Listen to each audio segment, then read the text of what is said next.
Welcome to another installment of Cleaning Business TV.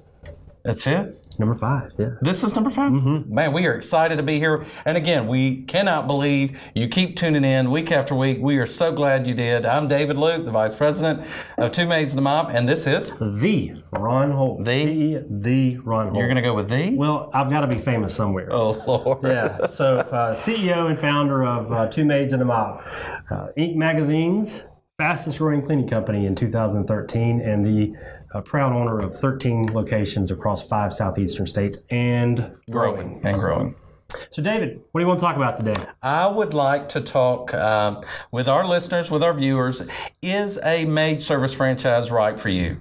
That's basically, we want to find out if that's the right fit for you, and this is going to be a journey with us and with you to find out if this is the right fit for you. Well, I'm glad we're talking about that, David, because I lived that exact life and made that decision myself, I guess almost 11 years ago now, in 2003.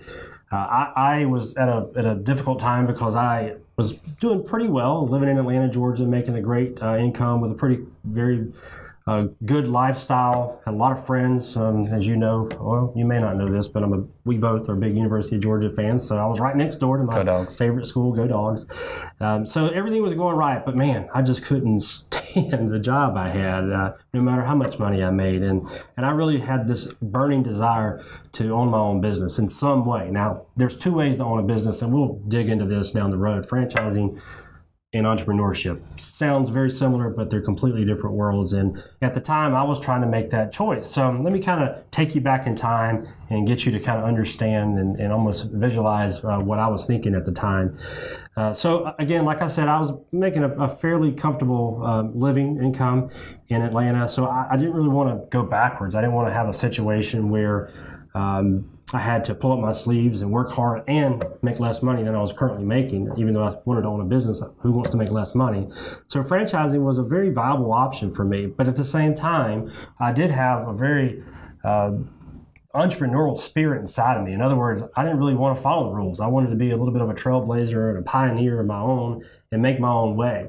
So I was torn. What do I do? Ultimately, I searched everything from mom and pop cleaning services located throughout the Southeast to franchised entities located throughout the Southeast. In some cases, they were startups. In other cases, they were existing businesses. I eventually decided on a existing franchise business down in Pensacola, Florida. So they were great. They really taught me a lot, and I learned a lot through that short time going through their school. And was ready. He was really ready to buy this franchise and start building it and use the franchise concept for my own good. Unfortunately, at the last minute, the deal kind of fell through. You know that? I did know that. So when it fell through, it was a complete I was devastated. I didn't know what to think. I had uprooted everything I knew. I didn't know anyone in Pensacola, Florida. I had quit my job. I have a biology degree. It's hard to do things with biology degrees in Pensacola, Florida. Unless you're going to be a doctor. Yeah. Which you're not a doctor. Or a dentist. Something. None of that is none of that. Close to me. So I was like, gosh, what do I do? You know, I've just moved to this new town with the assumption that I was going to buy a franchise, and it's all falling apart. What in the world do I do? So to me, it made just perfect sense. Buy a cleaning service. So I did buy a cleaning service, and it was a mom and pop. It wasn't a franchise like I originally anticipated. Part of me was happy because, like I said, part of me had some real entrepreneurial traits inside of me. But the other part of me was really nervous because this business was not necessarily profitable. It had some warts to it. So I knew that it was going to take some time and it was going to take some money to really fix those warts and really get to a proper business plan. So ultimately, it's turned into Two Maids and a Mop, and we're fast growing, and everything's great. Fastest growing. I don't want to correct, but fastest growing is really Inc. Magazine. In fact, that's right. So you know, things look good right now, but for those first 1 to 2 years of our business back then, it was tough. I mean, there were some rough days. I mean, it as much as I loved the idea of owning my own business, there were some days I really just did not want to deal with it because I didn't know who was going to show up for work, if people were going to call for a quote, if I was going to have to go out and clean. a variety of things always entered my mind as I was driving to work. So what I'm getting at is franchising and entrepreneurship are two different things, and it's very important for you to figure out which direction you want to go. And they're both great in their own right. There's neither one's bad. So for me, it cost me money and it cost me time because it took us several years to really get beyond those initial warts, and ultimately it proved to be a great thing for us. But not everybody ends up that way. So David, talk to us about what makes a perfect franchisee. In fact, before we do that, David, I think what would be real cool is to talk about the definition of franchisee versus entrepreneur. They may seem very similar to you guys, but they're very different people. Sure. I mean, an entrepreneur is basically someone who is okay with a risk. They see risk, they see headwinds ahead of them, but sees a lot of blue sky as well. An entrepreneur can also take amoeba DNA, can take something that's not formed yet, give it structure, give it a vision, and see something develop. That's an entrepreneur. A franchisee is one that basically wants to walk into a situation that's already proven, that's already established, and that wants to work from day one. So with minimal financial risk, because a franchise basically removes a lot of the financial risk associated with starting a business. That's one of the things about franchising that's so appealing. So it's one or the other. I mean, you and both again are fine and wonderful. But the entrepreneur is okay with the risk and okay with starting on their own and okay with even the failure rate, because starting your own business, in restaurant business, I know it's an 80 to 90% failure rate. I don't even, in the cleaning business, what's the failure rate of? Gosh, it's got to be higher than that. So of course, there are risks with that. There's benefits with it as well, but there's definitely risks with that. But that entrepreneur is able to see those risks and be totally fine with it. But the franchisee wants to take steps to avoid that risk and minimize that risk. Franchising also does something else. Franchising provides a thorough business plan. Say, you know what, I don't have the time. I don't want to write everything out. I don't want to diagram everything, break down everything from hiring to firing to every decision to program every decision. Franchising offers that business plan, offers that model that you can just walk right into and have. What else does franchising do? You get models with this? Yes, we've gotten models before, yes. Yes. So, yeah. Should we show a picture? No. Okay. We're the picture. We're the models? Yeah, okay, yeah. good. So, what else does franchising? Well, but before I get on, I do want to talk about this business plan discussion because I lived it. I had to actually create my own business plan, and for a guy with a biology degree, that's not the easiest thing in the world. But I gave it my best shot, and we still live by some of those same original visions as we had early on, but it was tough, and it was not something that came easy to me. So I would have loved back in the day to actually have someone just say, hey, here's how you do it, here's how you make money, and move, you go forward with it. So the business plan thing, I know we just kind of talked about it very shortly, but it's a powerful thing.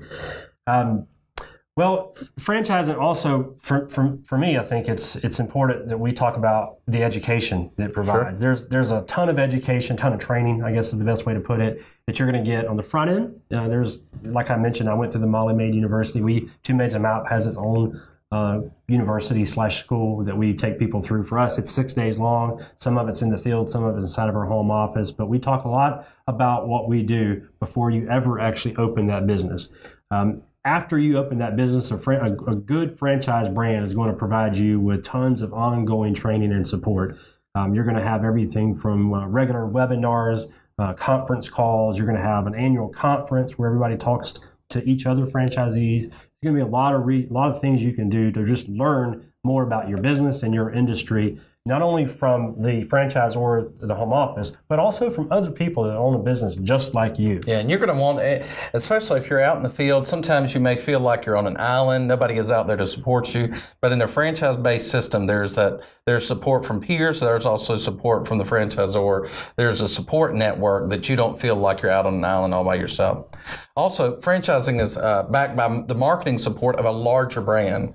When you're a small mom and pop organization, sometimes your SEO doesn't work as well. You don't have the name recognition of a larger brand. But with Two Maids and a Mop, just for us, for example, you have a larger brand recognition with SEO, with internet marketing, you name it. There's a larger brand at play that allows customers to know your brand, not just in your local market, but in other markets. So that's a powerful thing in franchising, right? If you're buying a franchise brand, you want something that's known in not just one market, but other markets so that it sells your business. So there's questions. And, well, Go ahead. we see that. We even see that now. We have 13 locations across 5 different states, and we still have people who move from one city to the other, and they move their service with them. So, you know, there's a lot of reasons to join a national brand. Because if you just have that one business in one city, you don't get that cross. Sure. So I wanted to ask these questions. Ron and I are going to ask you some questions, and basically asking, is franchise ownership right for you? The first, do you flourish in a leadership role and want to be in charge? Is that a yes or no? Ron, what's the next?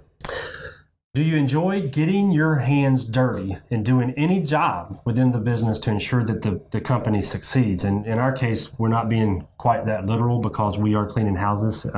But do you want to get in there inside the weeds of the business and work? Okay.